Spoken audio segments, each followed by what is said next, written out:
أعوذ بالله من الشيطان الرجيم بسم الله الرحمن الرحيم الحمد لله رب العالمين والصلاة والسلام على أشرف الأنبياء والمرسلين حبيب إله العالمين أبي القاسم المصطفى محمد اللهم صل على محمد وآل محمد وعلى أهل بيته الطيبين الطاهرين لا سيما بقية الله في الأراضين إمامنا وسيدنا الحجة بن الحسن المهدي أرواح العالمين له الفدا.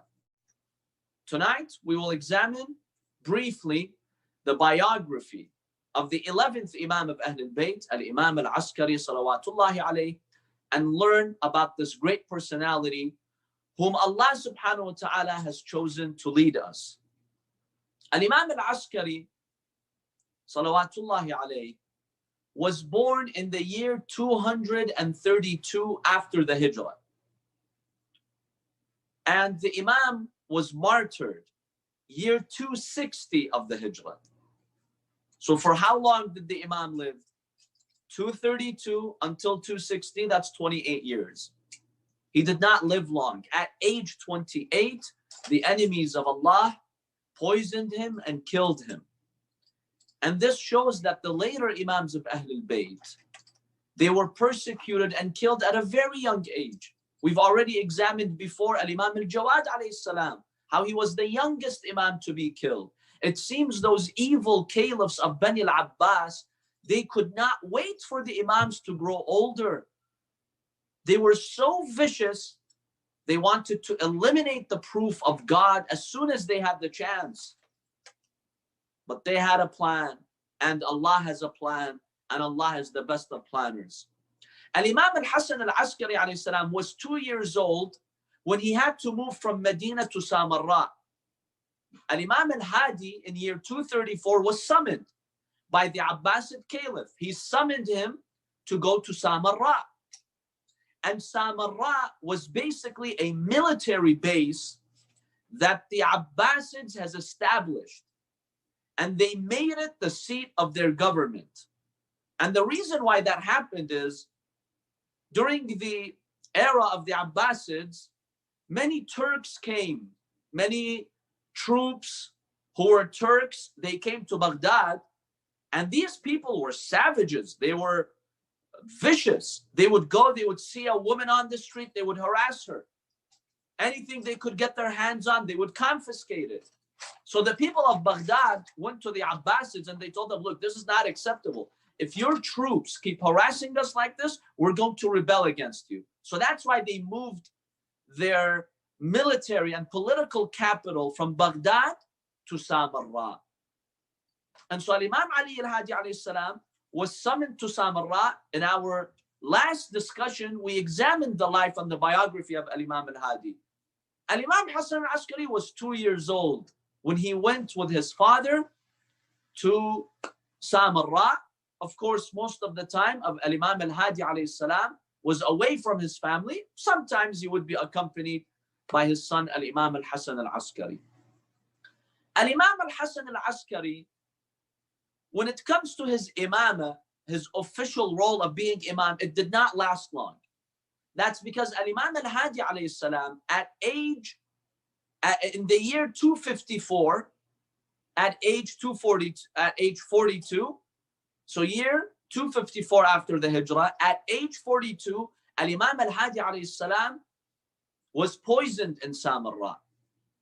So now Imam al-Hassan al-Askary became the official Imam. His imamah only lasted 6 years, from year 254 till year 260. Only during these 6 years that he was actively an Imam. So he was 22 years old when his father was killed and he became the Imam. From 22 to 28 is the duration of his Imam. Al-Imam al-Askary alayhi salam played a major role in preparing for the occultation and the ghaibah of the last Imam, and leaving a setup for the followers of the Ahlul Bayt, for the Shia to know right from wrong, and to know their religion and their belief system and their legal system during the time of the Ghaiba. And Imam Al-Askary was very instrumental in that. Now, who's the mother of Imam Al-Askary? The mother of Imam Al-Askary was a very noble and decent woman by the name of Hudayth. That's one of her names. Another title she had is Sawsan. Another title that she had is Sulayl. She was a very noble lady from northern Africa. You see the later Imams of Ahlul Bayt marrying these righteous women from Africa to demonstrate to their society that racism has no place in the religion of Islam. And that if a person is righteous, even if they come from a different race, we make them part of our own families. So the mother of Imam Al-Askary was a very noble and decent woman.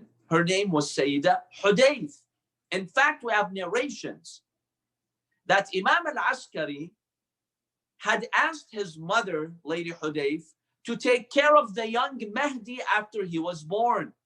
So year 259, 1 year before Imam Al-Askary was martyred, he asked his mother to take the young 4-year-old Mahdi at this time, because Imam Mahdi was born year 255 after the Hijrah. That's 1 year after the Imamah of Imam Hassan. He told his mother, take the young Mahdi and go to Hajj. Learn the way, be aware of the dangers, because after me, you will be taking care of him. And so she took the young Mahdi to the Hajj. And after Imam Al-Askary was martyred, she also took the young Mahdi to the Hajj, to leave Samarra for a while, because the enemies were actively seeking this young boy, the Mahdi, to kill him.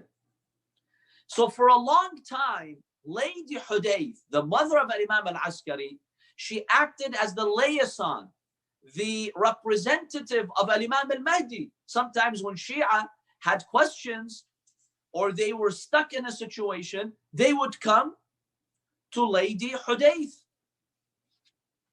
and they would ask her questions. She was a representative of Imam Al-Mahdi, her own grandson.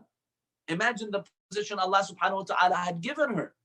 That is truly a great honor. So Lady Hudayth is the mother of Imam Al-Askary. Imam Al-Askary, salawatullahi alayhi, early on when he was a young boy, he was known for his love of God, the fear of the Day of Judgment, and how seriously he took his religion. Ash-Shablanji narrates this incident.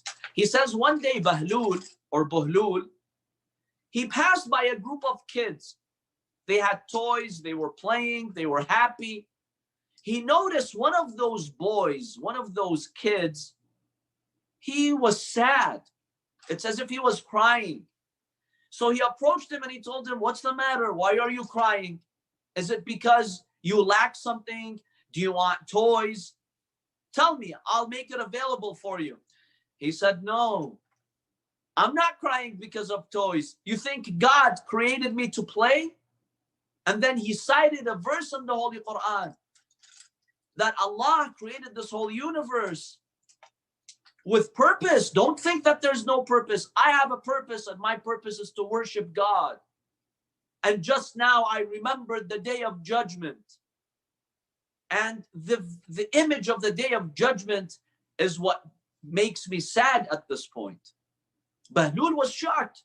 Who's this young kid who can speak with this type of ideology and mentality? He asked, they told him, this is Al-Hassan ibn Ali, Al-Imam Al-Askary, the son of Al-Imam